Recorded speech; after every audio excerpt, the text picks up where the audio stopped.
സ്നേഹത്തിൻ്റെ കൊടുമുടി എന്നറിയപ്പെടുന്ന കാൽവരിയിലാണ് നമ്മളിപ്പോൾ നിൽക്കുന്നത്. 2000 വർഷങ്ങൾക്ക് മുമ്പ് ക്രിസ്തുവിൻ്റെ കുരിശുമരണത്തിന് സാക്ഷ്യം വഹിച്ച അതേ കാൽവരിയിൽ അന്നേ വരെ ശാപത്തിൻ്റെയും അവഹേളനത്തിൻ്റെയും പ്രതീകമായിരുന്ന കുരിശ് ഈ പോയിന്റിൽ വെച്ചാണ് അനുഗ്രഹത്തിൻ്റെയും സ്നേഹത്തിൻ്റെയും ഒരു മെറ്റഫറായി മാറിയത്.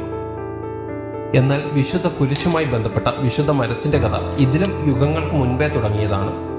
ബിഷപ്പ് ജാക്കബ് ഡി വഴഗൈൻ തൻ്റെ ഗോൾഡൻ ലെജൻഡ്സ് എന്ന പുസ്തകത്തിൽ ഇതിനെക്കുറിച്ച് എഴുതിയിട്ടുണ്ട്. നമുക്ക് ആ പാരമ്പര്യ കഥയിലൂടെ ഒരു യാത്ര പോകാം.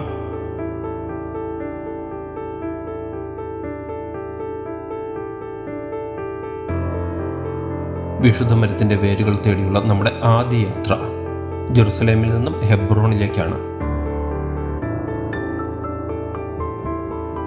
ഈ സർവീസ് ബസ്സുകൾ ബുള്ളറ്റ് പ്രൂഫ് ബസ്സുകളാണ്. പലസ്തീൻ മലനിരകൾക്കിടയിലൂടെയുള്ള യാത്രയായതിനാൽ ഒരു അഡീഷണൽ ഫീച്ചറാണ് ഈ ബുള്ളറ്റ് പ്രൂഫ് ബസ്സുകൾ.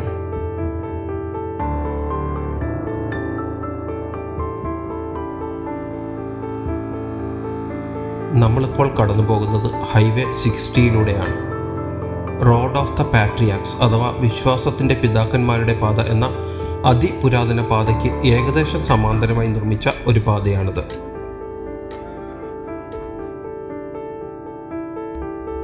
മറ്റൊരു നൊട്ടോറിയസ് നാമവും ഈ പാതയ്ക്കുണ്ട്, റോഡ് ഓഫ് ബ്ലഡ്.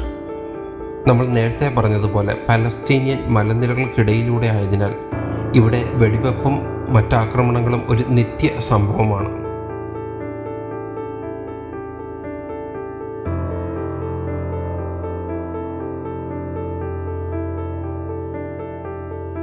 അങ്ങനെ നമ്മൾ ഹെബ്രോണിൽ ടോംബ് ഓഫ് ദ പാട്രിയാക്സിൽ എത്തിയിരിക്കുകയാണ്.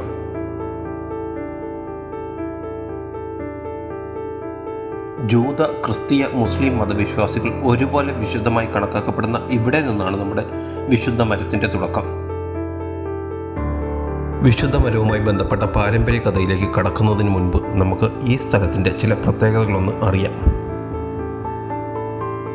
ഹെബ്രോൺ എന്ന പദം സൗഹൃദത്തെ സൂചിപ്പിക്കുന്നു. അബ്രഹാം തൻ്റെ കർത്താവുമായി സൗഹൃദത്തിലായത് ഈ നഗരത്തിൽ വെച്ചാണ്.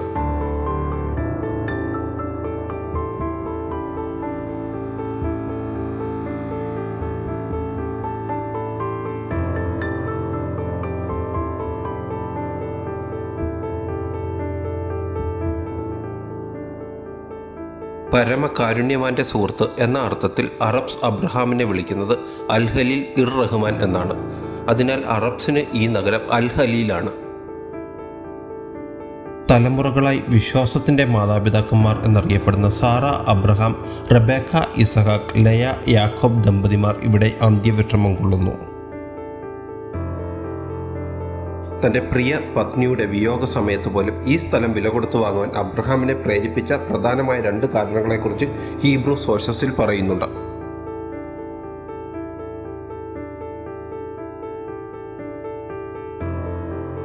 അതിൽ ഒന്നാമതായി പറയുന്നത് മെക്കപ്പല അഥവാ ഇരട്ട ഗുഹകൾ എന്ന ഇതിനുള്ളിലുള്ള ഗുഹകൾ ഏദൻ തോട്ടത്തിൻ്റെ വാതിലിലേക്ക് നീളുന്നതാണ് എന്നാണ്.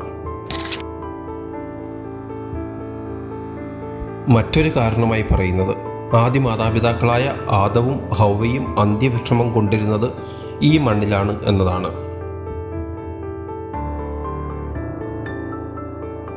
വിശുദ്ധ മരവുമായി ബന്ധപ്പെട്ട പ്രധാനമായും 2 പാരമ്പര്യകഥകളാണ് നിലവിലുള്ളത്.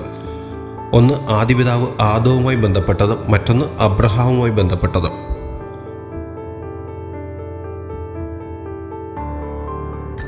ആദിപിതാവ് ആദം മരണാസന്നനായി കിടക്കുകയാണ്. മകൻ സേത്ത് പിതാവിൻ്റെ സൗഖ്യത്തിനായി ഒരു ഔഷധത്തിനു വേണ്ടി സ്വർഗത്തിൻ്റെ വാതിൽ എന്നറിയപ്പെടുന്ന ഇവിടെ കേണപേക്ഷിച്ചു. ആർക്കേഞ്ചൽ മിഖായേൽ പ്രത്യക്ഷനായി സേത്തിനോട് പറയുന്നു, അങ്ങനെ ഒരു മരുന്നില്ല. വീണ്ടും കേണപേക്ഷിച്ച സേത്തിന് മിഖായേൽ ഒരു ശിഖരം നൽകി. The tree of good and ഈവിളിൻ്റെ ശാഖ തന്നെയാണ് അതെന്ന് പാരമ്പര്യ കഥകൾ പറയുന്നുണ്ട്. ഈ മരം നിന്റെ പിതാവിൻ്റെ പാപങ്ങൾക്ക് ഒരു പരിഹാരമുണ്ടാക്കും എന്ന് പറഞ്ഞുകൊണ്ട് വിശുദ്ധ മിഖായേൽ നൽകിയ ശിഖരങ്ങളുമായി സേത്ത് തിരികെ എത്തിയപ്പോഴേക്കും ആദം ഇഹലോകവാസം വെടിഞ്ഞിരുന്നു. എന്നിരുന്നാലും സേത്ത് ആ ശിഖരം നട്ടു വളർത്തിയെന്നും അത് വിശുദ്ധ കുരിശിനായുള്ള മരമായി വളർന്നുവെന്നുമാണ് ഒരു വിശ്വാസം. മറ്റൊരു ലെജൻഡ് നമ്മൾ നേരത്തെ പറഞ്ഞതുപോലെ അബ്രഹാമുമായി ബന്ധപ്പെട്ടതാണ്. അബ്രഹാമിൻ്റെ സഹോദരപുത്രൻ ലോത്ത് സോദം ഗൊമോറ സംഭവങ്ങൾക്ക് ശേഷം തൻ്റെ പാപപരിഹാരത്തിനായി ഒരു വഴി തേടി അബ്രഹാമിൻ്റെ അടുക്കൽ ഇവിടെ ഹെബ്രോണിലെത്തി. അബ്രഹാം ലോത്തിന് 3 മരത്തൈകൾ നൽകി. അത് ജോർദാൻ നദിയിലെ ജലം ഒഴിച്ച് വളർത്തുവാൻ നിർദ്ദേശിച്ചു. ആ മരങ്ങൾ അവൻ്റെ പാപത്തിന് ഒരു പരിഹാരമുണ്ടാക്കുമെന്നും പറഞ്ഞു. അബ്രഹാമിൻ്റെ നിർദ്ദേശം ലോത്ത് അക്ഷരം പ്രതി പാലിച്ചു എന്ന് പാരമ്പര്യകഥ പറയുന്നു.